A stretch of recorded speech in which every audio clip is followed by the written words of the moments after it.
Hi, this is Wesley. This is Kashida. And we would like to welcome you to The Underground Geek Shack. Who is scorch here, dude? That ain't my fault. I turned the AC on. That sun is always lurking behind us. I know! Oh my god. Anyway, it's great to be back. It's been a while. Yep. Especially for me. Let's say the last episode had Shane in it, didn't it? Yeah, that one was good.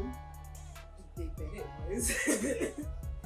I'm Only sorry. because you have not read the manga that we talked about during that episode. I know. I've heard so many good things about Chainsaw Man, and like I'm sad that I haven't read it yet. Well, you'll get to watch it soon because it's getting away in the adaptation. It is? Yeah. Oh yeah? Okay. I'll send it to you after the episode. Next anime season comes around, Chainsaw Man. Well, I guess I know what the next episode is going to be about. And when it eventually comes out. But yeah. Hey, do you want to know something? What, Wesley? Sleep is for the weak. Oh, then I guess I'm weak because I need my sleep. Because you know. I should ask you, do you know why sleep is for the weak? Why is sleep for the weak? I don't know why we do this with our head. I don't know either. Maybe it has to do something with the main villain of the movie we're talking about today. His little hand gestures. So if you guys haven't caught on already, we're talking about Demon Slayer. Mugen Train, the movie. Oh my god. I have to say, I put off watching this movie because I remember when it first came out, you were like, hey. Yo, this is gonna be good. I said, I'm gonna go watch the movie. I'm like, cool. And then my boyfriend, I get a message from him. It's like, hey. I was like, yes, babe. We're gonna go watch the movie. I was like, yeah, we can go watch the movie. It never panned out that way. He's seen the movie. You've seen the movie. I only just watched the movie. Yep. And I have to tell you, it shouldn't be called Mugen Train. It should be called the Pain Train. Because I just feel pain.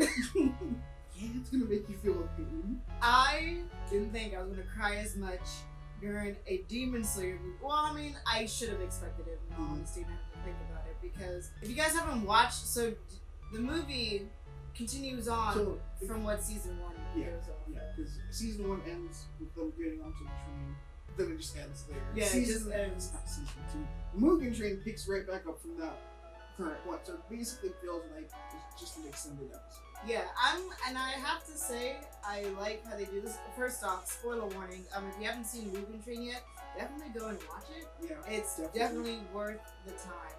You can watch it on Funimation if you have a premium account, which is what I have.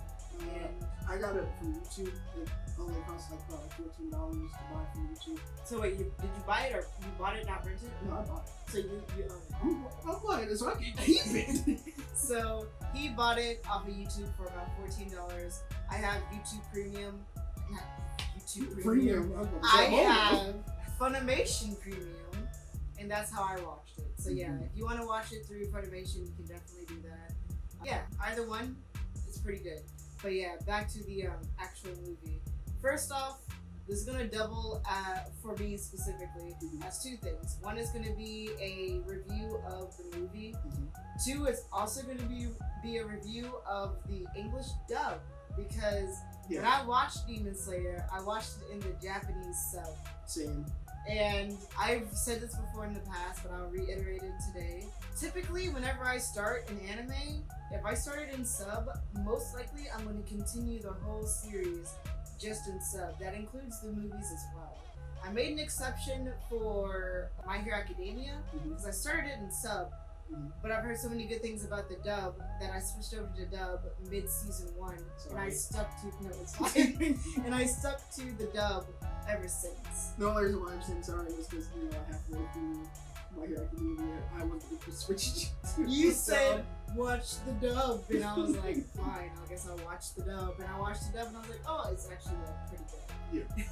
So, specifically for Demon Slayer, I stuck to the sub because the sub was the only thing we had out for like the longest time. Yeah. It wasn't until after I finished season 1 that the dub came out. But I listened to the dub and I told myself, these voices don't fit.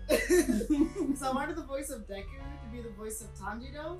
Like, it just fit in my head like that. And I'm not saying that the voices is bad. We're going to talk about the dub real quick, and then we're honestly going to go into the review. I'm sorry, guys, we're going to sidetrack for a little bit. But, so I have to say, the voice choices for most of the people weren't bad. Rengoku's voice, it was alright. Tanjiro's voice wasn't what I expected, but you know, it still fits. Zenitsu sounds like a coward. He sounds whiny when he needs to be, but he sounds serious when he calls for it. Yep. Definitely fine. Nezuko sounds cute and adorable either way. Does not matter to me. Her voice fits perfectly fine. I love it. It hurts. I'm sorry. We're gonna get to that one. I'm thinking about that scene. I love it. The only voice for the English dub that I do not like, and it honestly is because it just reminds me of a different character, is the voice of Inosuke. Okay. Why don't you like it? I feel like I'm the one that's interrogating you now. Yeah, you can interrogate me all you want, because I'm going to tell you right now, the voice of Inosuke sounds too much like Billy from Billy and Mandy. Dang. And I'm just, the whole time, every time he spoke, I'm just like,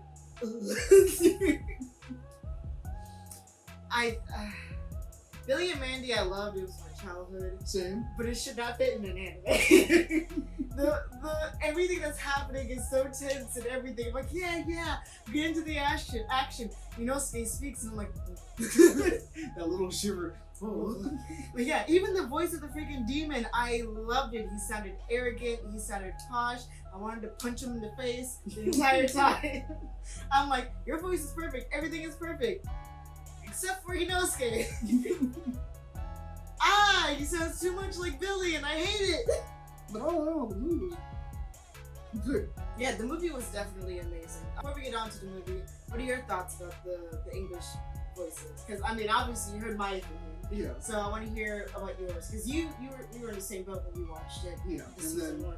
Then I had to go back and rewatch all of Demon Slayer because my brother wanted to watch Demon Slayer, but he only wanted to watch the dub for it. So then that forced me to watch the dub. So you had more time with the dub than I had. I went through select parts. Yeah, I went through select parts. And I was like, I kind of grew on me, and I was like, I'm still more favorable toward the sub. Same. And only then, because of non-Billy Inosuke. But like, you know, because it still lingered a little bit after you, me, and Shane, you know, us three hosts had watched the teaser trailer and saw who was going to be voicing as who. Oh yeah. And I was like, you know what? I need to stop leaning on this. Where and anyway, the voices that have been cast, I still think are pretty good. And I was like, yo, I'm in this for the long haul. Where my boy Rengoku at? Where my boy Rengoku at? And then, you know, seeing, like, even the demons were good, who voiced as them. Yeah. Like, we have the Lower Moon who got voiced was really good. The person who had voiced as one of the later demons was really good. I was like, yo, I am hype. And then it got to a point where, like, almost everyone within our movie theater cried. And my brother, my brother didn't cry. Because he goes through like a couple times throughout the film. I can see. But it's funny because like he was like, when people started crying, right? He looked around and then he looks at me over here trying to like wipe some tears out of my eyes. And he goes, dang, these people crying like Tony just died. And I'm like, stop! No! Don't even talk about Tony's death! Oh, the freaking MCU is a whole episode in itself. Yeah. But that's what my brother was like. And I was like, you don't realize what this man is.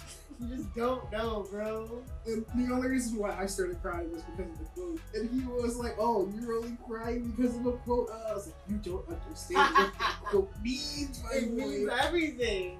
And then he was like, how do you even know the quote? Because back when we were ones, that was one of the things I had said when we The Demon Slayer episode, yeah. Yeah. Oh, this is an emotional movie, and so spoiler alert, Rengoku dies. And I thought you were just gonna straight up save it for the end, like hard hitting action. You're just like, okay, and you just straight up Rengoku dies. So yeah, we're gonna talk about the story here more in a little bit, but I want to tell them why. The Flame Hashira? The Flame My Hashira. boy! He's such a sweet sweet boy. I honestly love him. He's so Now she finally understands why every time she would ask me, Wesley, who's your favorite character in like, Demon Slayer? And I'm like, Rengoku. Rengoku. And then she's like, it needs to be somebody that we haven't met yet. And I'm like, but you have met him. I have.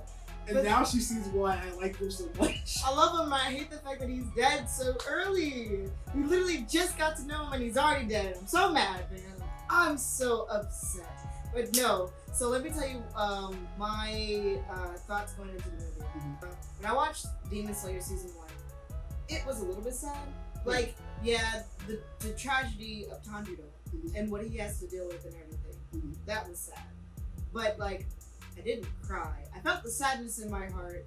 It's like when you hear about the tragedy of Naruto. You know, you're like, that's really sad, but I'm going to be rooting for this character all the way. It was one of those moments for me, right? But as you were gonna bring up Jiraiya, I was about to be like, now that is the equivalent of Rengoku. But you know what, Jiraiya had so much time to build up to it. We literally just met Rengoku and he dies. But no. So, throughout season 1, I got sad when you hear about the demons' pasts and whatnot. Yeah. Like, I got sad, but I never cried. So, when coming into this, I already knew, due to fan material, I already knew Rengoku was gonna die. I came into this knowing that Rengoku's gonna die. I came into it knowing full well that he was gonna die. Because you read the manga. Exactly. I knew it because of fan art and stuff like that. I was already spoiled that Rengoku was gonna die. And I was like, okay, I'm accepting of this. Rengoku's gonna die. Maybe I'll just be sad at that. No, I actually cried. And it wasn't just at Rengoku's death. It was freaking Tanjiro's dream. Oh my god, I cried during that. There's multiple points. There were a lot of funny moments. Oh yeah, there's like, you got Zenitsu's dream. Like, oh my gosh, Zenitsu. So what are you doing? So I wanted to talk to you about that. There's a game that came out in Japan that was re-released in America. It's called Scissor Man. That's a callback to Scissor Man because it was just this man who would walk around chasing after the main character with a giant pair of like gardening shears, and you just every time you'd walk around here, and then when Zenitsu was doing it, I was like, is this Scissorman? And then you just see him and I'm like, oh my god, it's Scissorman. I hate it and I love it at the same time. It's so stupid. But like, you can understand why Zenitsu was doing that. I see why. And I hate it. I just still hate it. Oh my god. It's so stupid, but I love it. And then freaking Inosuke's dream. I hate him too. Underlings. Freaking Panjiro. And it was like Konitsu or something like that. It was so stupid. And then freaking with Nezuko, he said you can have these shiny nuts. Let's go. I'm like, why y'all mole people? What's happening here? But no, I sent you the picture, I do believe, where they were all... in Rengoku's dream? No, not in Rengoku's dream. After they defeated the 2 demons that were on the train. And before they went back to the other thing, when they saw Rengoku's power, they were all like, and they were like, train us? Yeah. Train us, and you see them just floating around. I'm like, why are they floating? Like, first time I was like, why are they floating? Like, I paused the movie, I took a screenshot, and I just died laughing for 5 minutes because I'm like, I didn't come into this expecting this. Yeah. I was like, yeah, it's gonna be serious and everything, but no, it's like slapstick comedy. And I was like, I love it, and it's really good to break off the tension, and we get to know the quirkiness of Rengoku, because Rengoku, honestly, he's a sweet baby child that I want to protect with all my heart. Yeah, same. But, well, I mean, I can't protect him anymore. He's dead. I failed to protect him. I failed to protect him. It's time for seppuku. Don't you dare! I mean, that's what Tanjiro did the entire movie. Yeah, you're right. But this ain't a dream, though. Oh my god. It's just so... Alright, an actual review of this movie. Let me actually review this movie. It's really good. The animation, Oh yeah. Oh. superb. Now, I will admit, It did get a little bit weird. oh, it got really weird when CG became heavily used. Like, just seeing. I think I did not mean to interrupt you. No, But I feel like when because I know what part you're talking about. It's still going off the memory. But like when it came to the whole CGI parts, I think that part was it was necessary. Oh, it was definitely because I don't think they would have been able to do it. Oh, it would have been difficult to animate that. No. But no, so there's a part in the movie where Tanjiro cuts off the demon's head and he's like, that was too easy. And then the demon goes on to say, oh, you're surprised that I'm not dead yet. He basically says that he infused his body with the train. But as he's talking about this, they're on top of the train and the head is still hand drawn. Well, not hand drawn, but you understand what I'm saying. It's still drawn. Yeah. But the mask that he's on is CG. When you go to edit this, please show a picture of this so they understand what I'm saying. So the entire time you're going through this movie, you just see this mask like wiggling around, this cartoon drawn head, and you're like, this does not fit.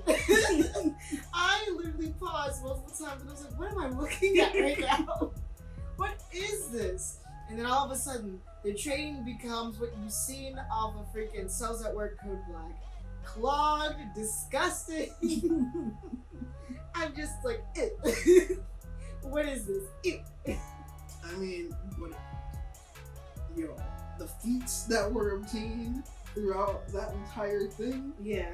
Rengoku, he sat there and took 5 cars on his own. That was amazing. First off, yes, he's just so epic, bro. I love him. And he allowed nobody to die. Yeah, what's really cool is like, so that train had like over 200 passengers on it, not including Tanjiro, Zenitsu, Inosuke, and Nezuko, and Rengoku. Yeah. It has like 2,800 other people, but 200 other people. That's a lot of people. But none of them got injured. Well, they got injured, but none of them died. Yeah. It was just, the movie, it's just so good. But yeah, I just cried so much. We also got a lot of character. I know I'm jumping around, but we also got a lot of character development for Rengoku within this whole dream in and of itself. Yeah. Even though somebody was trying to take his board. But you still got a lot of character development, which I appreciate. Definitely. And it's really funny, or not funny, but it's really good to see, like with Tanjiro, if he was to never have to take up his sword, if his friend was to never have abandoned, you get to see how much he misses that, how much he wants to go back to that so badly. Even in the dream, he said, I don't want to leave. Mm-hmm. If I could be with you, I would stay with you forever. But I know none of this is real, and it tore his heart apart when he had to go and run away. Yeah. And I was crying. And then like even when his brother was like running after him, and I was like, oh, that hurts. That hurts. Oh, it hurt me. No, what started to hurt me the most is when we saw Nezuko. Oh, yeah. But it was the dream version of Nezuko. So not the cute, adorable demon that we're all used to. No, this was normal human Nezuko. The thing that Tanjiro wants the most right now. Because he knows the rest of his family's dead. He wants to save the only family he has left, which is his sister. But she's a demon right now. And we see her in her human form. And the fact that Tanjiro just stops in his track. Yep. That was when it hurt me the most. I was like, oh, no. This is the thing that he very most desires. I was like, no, I'm not ready for any of this. And then, I got mad when the family was like, you should have been the one to die, not us. I was like, how dare you? I was so mad. So, but I wasn't mad at his family. I was mad at the demon. At the demon, because so the demon, his blood art, if you don't know, the demons have different blood arts. Nezuko bursts things into flames, which is awesome. But for this particular demon, you don't ever learn his name. I assume his name is Mugen or something like that. The train's name is Mugen. So it's the Mugen train. Oh yeah. Shut up. Shut up. I'm sorry. You know what, Wesley? the demon I just call him Lower Moon One. Yeah, I'm still calling him Lower Moon. So, Lower Moon Demon. It's not like with the spider. It's not like Rui, the spider demon. Oh my god. But yeah, Lower Moon Demon. His particular demon blood art is that when he puts you to sleep, he controls your dreams, and you stay stuck in that dream until he kills you, basically. Yeah. He can manipulate your dreams.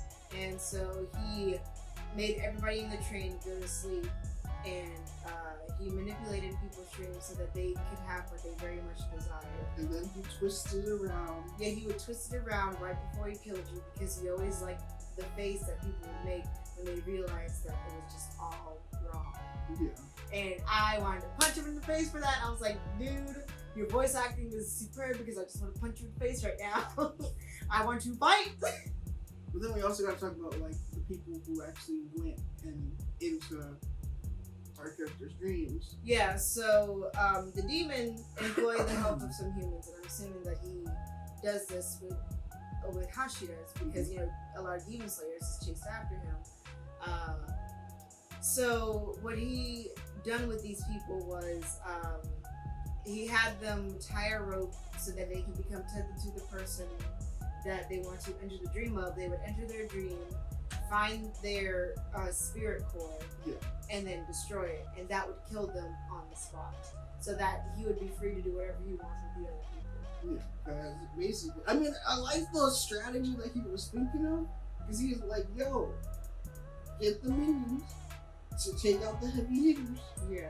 Heavy hitters are off the board. Village is mine. The village is mine. I threw out a lot of and now a feast. Bon appetit.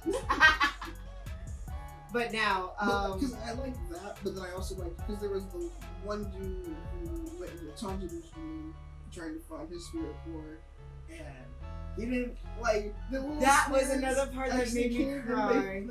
They were like showing him where it was, and then he was just like, I can't do it. It's so warm. It's so beautiful. He said, I can't believe you brought me here, even though you knew what I was going to do to it.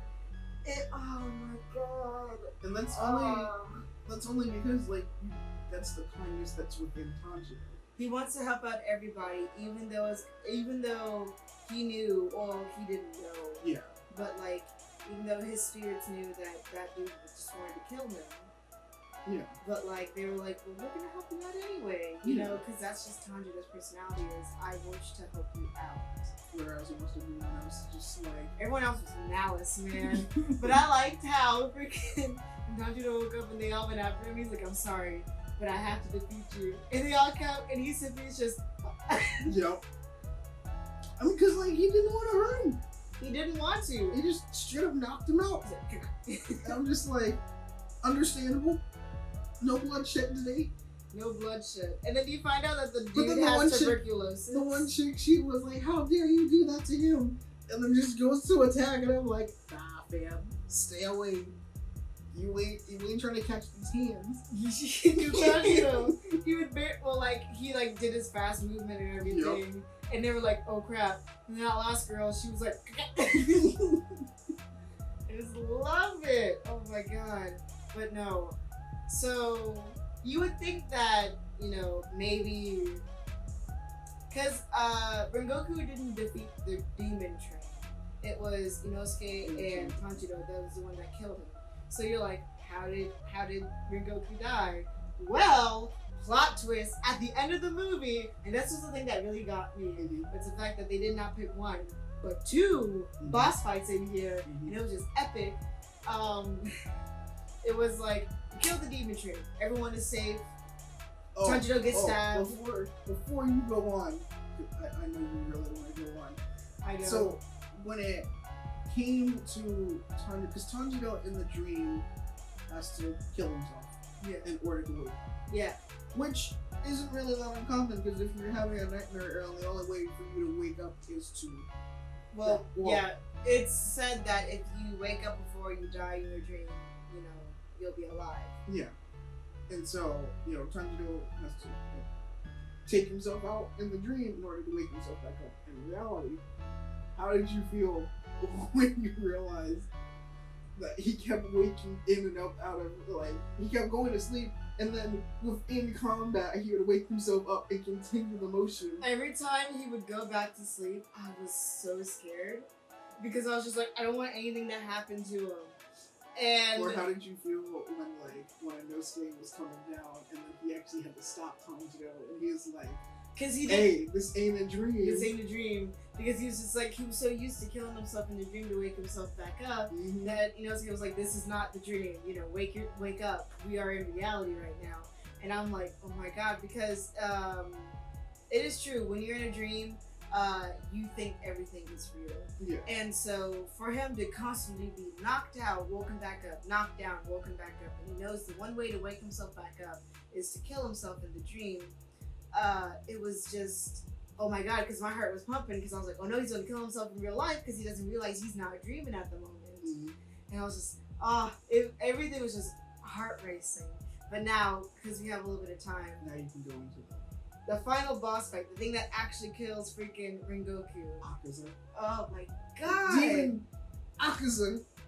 Best demon. Okay, I shouldn't say best. I don't want to say best because I'm so mad at him right now because he lived. That fight though was good, and you saw the ideology because he was like, "Yo, Rengoku, you are like at your best. Become a demon. We can fight forever." And I was tempted. I was like, I mean, he ain't wrong though. But then I like what Rengoku was like. He was like, no, the joys of being a human is that you have the fact that we grow up and grow old and die. That is the beauty of being human. And I'm like, oh my god. Most people don't think of it like that. They're like, oh, it sucks being a human because you're just gonna die in the end.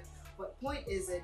It's not the matter of you're gonna die in the end. That's it. It's what you do with your life. And that was basically what Rengoku was saying the whole time. He was like, you will achieve everything that you have wanted to do right before you die. That is the beauty of being human. And I'm just like, oh my god! And the whole fight between freaking Akaza, and they were throwing out moves left and right. Akaza was getting hit, like, because he's fighting barehanded. And so the sword is hitting his knuckles. As they're freaking, it's like a boxing fight. They were just going at it.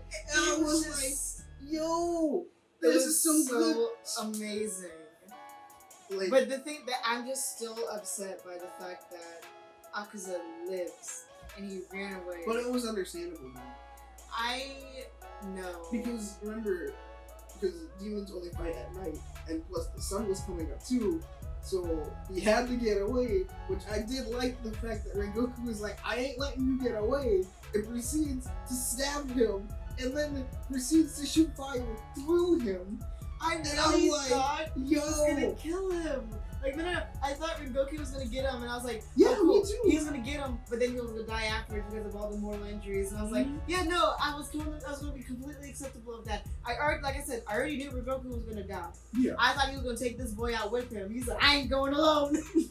No, he ends up. The demon lives. Runs away, which means I want to see his sorry face later on in season 2 or 3, which is just gonna upset me because I already know what he does. Also, I'll mention one more thing about the movie and then we'll end the episode. But no, all I know is that great. Now I'm gonna have to see him later on in the series. I'm just gonna want to punch his face even more. But I still like that quote that he tells Tanjiro, Inosuke, and Zenitsu. I can't remember off the top of my head, but I think he said something along the lines of basically like, you know, always strive to, like, you know, be never feel like you're not the best, because, you know, I can't remember the exact line, but basically he says whenever you feel deprived or, like, you know, upset about something, just know that I have given you my approval. And I was like, my boy. So one more fact, and we'll run a little bit over, that's okay, is I like what they did with this movie. With the My Hero Academia movies, they don't follow the plot exact. What I mean is, the movies can be seen separate from the anime and it still makes sense, kind of. They don't follow the main plot of the anime. This is directly linked into the anime. So we can't go from season 1 to season 2. That's what I've been saying all along, is that, like, it's weird, because, like, remember when we only had season 1 and then we got an announcement that season 2 was coming out before we got the announcement that the movie was coming out. Yeah. And I'm like, that's gonna be a little bit weird because how are you supposed to go from season 1 to season 2? You have a huge chunk that's missing. Yeah. But with the My Hero Academia movies, I have only seen the second movie, but I have seen seasons 1 through 4. Yeah, No, 1 through 3. We're in 5. I haven't seen 4 yet. Got to 3. You need to watch 4 and you need to watch 5. Yeah. I've seen seasons 1 through 3. And it was only after 3 that I've watched the second movie. I haven't even watched the first movie yet. But guess what? I completely understand the show despite not have seen all the movies. Mm-hmm. But you can't do that with this one, because for those who haven't seen the movie and they go into season 2, they're gonna be so confused as to what's happening. Yep. Because it's just that, I like how it's just into the plot. It's not like a filler movie. Oh yeah. Yeah, that's what I wanted to say. That's what I really liked about this movie, is the fact that it's not just filler for the sake of being filler, or it's not, oh, we want to make a movie with Plus, it's a lot of character growth for our characters. Even though one of our major players is now off the board, everyone still grows from it. Yeah, like with season 2, not season 2, the second movie of My Hero Academia, honestly, if I was to have to pinpoint that into the plot, I don't know where to pinpoint it. Mm-hmm. Because he knows Air Force, Mm-hmm. and this movie came out after season 3. Mm-hmm. He doesn't know Air Force by this time, but this is obviously before he learns Black Whip. I know about Black Whip for reasons. He knows Black Whip. He doesn't know about Black Whip and everything, so it's after season 3, but before season 4. Mm-hmm. But I'm sure that by season 4 he doesn't know Air Force. You can tell me if I'm wrong. So, when does he learn Air Force? Air Force. Air Force. Oh man, now you're making me really dig deep back into the reference. And I'm sorry, we're going a little bit over time. We promise we'll end the episode after this. When does he learn Air Force? Because it's like almost like right after, because it's before the whole fight with Gentle. With Gentle. Yeah. Oh, Gentle. Yeah. Gentle. Yeah. And LeBron. Yeah, it's before that whole thing, but it's before the culture festival. Okay. And then he learns Air Force. So you're meaning to tell me that right after the fight with Overhaul, that he somehow does this whole movie thing, comes back after that whole thing, because we know about the second movie, there's a big ordeal with that. He comes back, and there's like a small window of time when he goes back to be at the culture festival and everything being fine. I feel like with that, it takes place a little bit after the culture festival. Because that's the only reason how he would know Air Force, because it doesn't make any sense for him to be like, okay, we're gonna go from before fighting Gentle to not knowing anything about Air Force to, I suddenly know how to use Air Force now. That makes no sense. Yeah. So it would make more sense. You already fought Gentle. You don't really need to rehash that, because nobody would have known who Gentle was at that point. Exactly. Air Force, everything, beat up 9, double Detroit smash, movie end. See, this is what I'm talking about. With the movies, it's hard to pinpoint exactly where they fit, because it's like, well, we're making a movie for the sake of making a movie. I feel like now, we need to wrap up. But now they're just cranking out movies just for the heck of it. That's going to be an entire episode on its own, on how anime movies are handled and how they actually go into the plot. That'll be an anime. That'll be an anime. Yeah. That'll be an episode for another time. Featuring us as the main characters. For now, again, please watch Mugen Train. It's absolutely amazing. Absolutely amazing. Anyway. 100% agree. Anyways, thanks for listening. We hope you enjoyed your visit to the Underground Geek Shack. Bye, guys.